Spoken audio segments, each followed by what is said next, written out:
Ok, continuando aqui no assunto de gerador síncrono, vamos ver o circuito equivalente de um gerador síncrono, certo? Então a gente já viu, você vai ter o campo no rotor, gerando uma tensão induzida no estator, certo?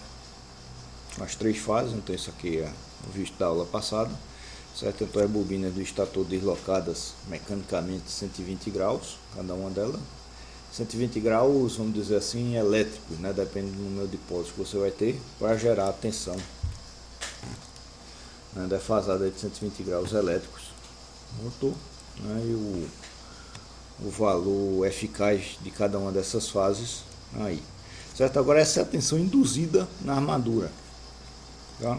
Não é a tensão total que a gente vai trabalhar no terminal do estator, no terminal do rotor, porque você vai ter ainda, eita,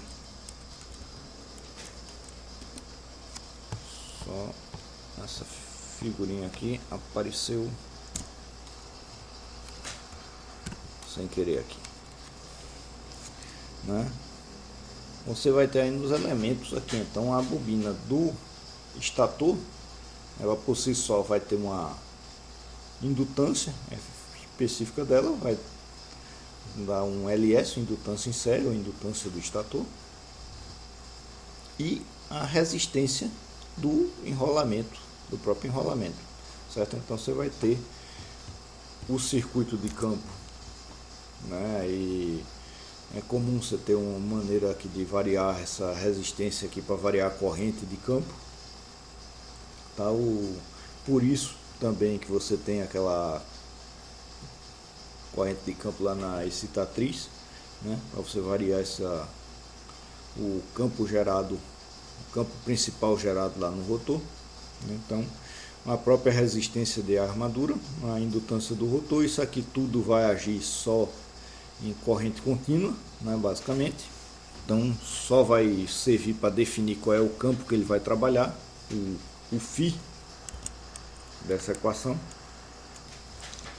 E aí vai gerar as três tensões induzidas defasadas de 120 graus, e cada uma delas, né, vai ter, né, uma corrente de armadura, cada uma das fases, IA1, IA2 e IA3. Essa tensão induzida, menos a queda de tensão nesse indutor, menos a queda de tensão no RA, vai gerar a tensão de fase VF1, VF2 ou VF3 e VF3, né? Certo? Então para cada fase vai valer aqui que VF é igual a EA, tensão induzida, menos JXS, que é a reatância desse indutor, IA, menos RA e A, né? De forma vetorial para uma fase única aqui, né? A gente vai ter a tensão EA induzida menos JXSA menos IARA, vai ser a tensão de fase, né? Isso aqui vai depender então do quanto esse IA está sendo puxado. Externamente esse VF vai estar ligado com algum circuito que vai definir esse A, né? Tanto a amplitude quanto a fase desse A. Essa fase entre o IA e o VF é justamente o fator de potência, é o θ, né? Vai dar o fator de potência desse gerador, o cosseno de θ, tá?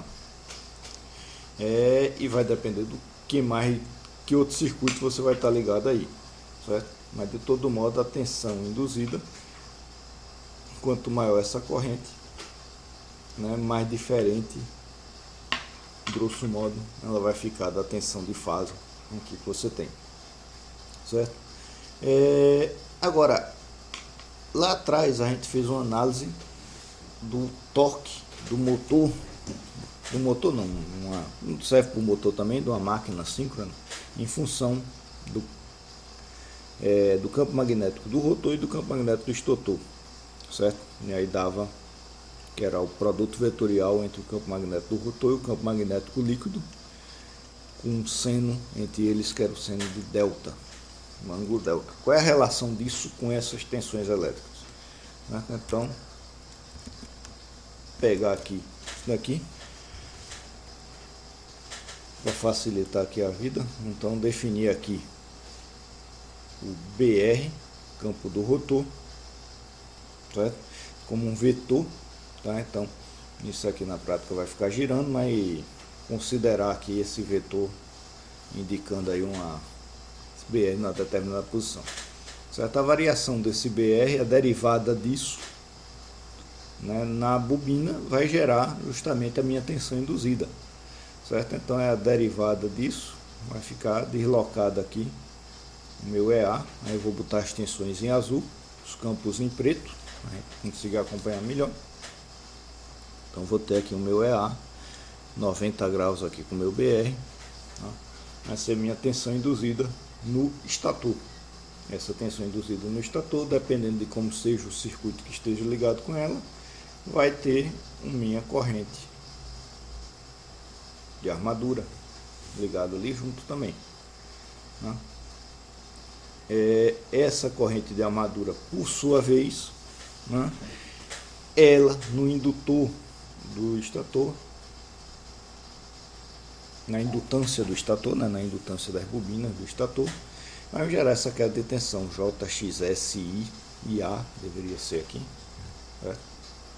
E como é a queda de tensão na bobina, deslocado 90 graus aqui desse A. Aqui eu vou ignorar o RA, né? Por simplicidade, né? Não ia complicar muito a análise, então vamos considerar só esse JXSA, certo? Dessa forma, de ponto de vista elétrico, eu vou ter aqui EA menos JXSA, então fazer duas ligações aqui para fazer o vetor esse menos esse, daqui. Então esse vetor daqui, o EA menos JXSA, ignorando o RA nesse caso, está aqui a minha tensão de fase. Então entre essa tensão de fase e o IA eu vou ter meu fator de potência, certo? Agora qual é a relação entre esse VF, essa tensão de fase, e esse A? Observe o seguinte: no momento que eu tenho esse A nessa bobina, isso aqui vai me gerar um fluxo magnético também. Uma corrente passando por uma bobina vai gerar um fluxo magnético, que é justamente o meu campo do estator.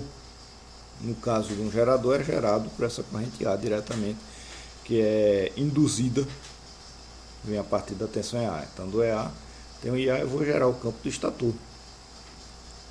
Esse campo do estator, então,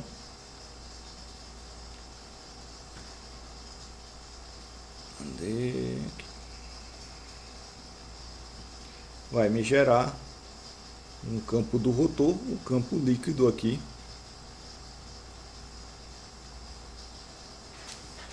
e o ângulo entre o campo líquido e o campo do rotor, aqui está comum, está aqui, né, é o QL delta, e o torque aqui é justamente BR vezes B líquido, seno desse delta daqui, né? Já chegamos nessa conclusão numa outra aula, né? Agora observa, EA está deslocado aqui 90 graus de BR, JXSI está deslocado aqui 90 graus de BS, já que BS está alinhado com IA, né? Considerando o campo magnético gerado pela corrente na mesma fase aqui, certo? Então o ângulo entre EA e JXSA é o mesmo que entre BR e BS, e a amplitude deles é proporcional, porque BR gera o EA e de certo modo o BS é o responsável por esse JXSA, né? Então a amplitude desse é proporcional a esse campo, a amplitude dessa tensão é proporcional a esse campo, logo esse VF está defasado também de 90 graus desse B líquido, ou seja, o ângulo entre VF e EA é o mesmo, o ângulo entre o VF e o EA é o mesmo delta que você tinha entre BR e B líquido, né? E aí é uma questão, a gente pode calcular o torque também entre essa relação entre EA e VF, né? De todo modo, aqui, só aproveitar isso daqui, né? O principal seria ver essa relação entre os ângulos, né?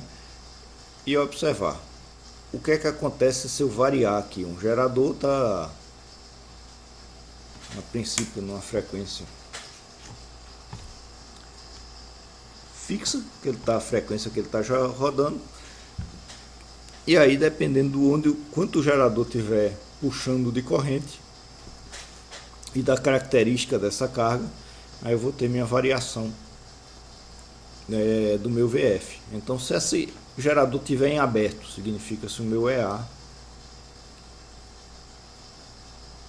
for zero, se o meu IA for zero, se o meu IA for zero, então eu não tenho um campo de reação do estator, eu também não tenho o JXSA, né? Então meu VF fica igual a EA, certo? Para a situação do gerador em aberto, o meu VF é a mesma coisa que o meu EA, né? Se eu tiver o meu campo, minha corrente aqui na mesma fase do VF, certo? Ou seja, o θ zero, né?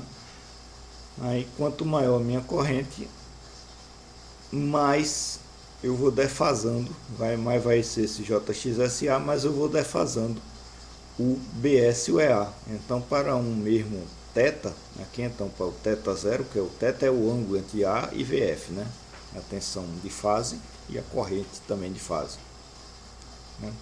Para um θ de zero, quanto maior o meu IA, ou seja, se eu tiver uma carga resistiva, quanto maior o meu IA, mais eu vou estar a defasagem entre o VF e o EA, mas também BR vezes B líquido vezes o seno de delta, como o delta vai aumentando também, né? Se o meu IA for atrasado em relação ao meu VF, né, o meu VF também vai ter esse mesmo efeito, vai diminuindo. Se o meu IA for adiantado em relação ao VF, dependendo do jeito que for, pode acontecer inclusive, observa aqui, que o VF, a amplitude do VF fica maior que a amplitude do IA. Está aqui que fica bem óbvio, né? Então meu IA tá aqui, está adiantado em relação ao VF, uma carga indutiva, né? No caso, pode acontecer que minha tensão de fase fique maior do que a minha tensão induzida, né? Por conta justamente dessas jogo aqui entre o EA menos JXSA para dar o VF, né? Pode ocasionar isso daí, né? Então, para uma tensão induzida, todo modo, quanto maior o IA, maior o VF. Para uma carga indutiva, né, uma carga adiantada, quanto maior é o IA, maior o VF. Para uma carga atrasada, quanto maior o IA, menor o VF. Deixa eu botar ela bem atrasada aqui, que fica bem, né? Quanto maior o IA, menor o VF. Para uma carga totalmente resistiva, quanto maior o IA, também menor o VF, maior o ângulo entre VF e EA. Ok? Então, isso daqui eu vou disponibilizar também, serve para dar essa ideia. Mas observe que em todos os casos o ângulo entre o VF e o EA é o mesmo ângulo entre o BR e o B líquido, né? É o mesmo delta, né? Isso aí depois a gente vai usar para fazer as contas aí da potência que está sendo passada aí no nosso gerador.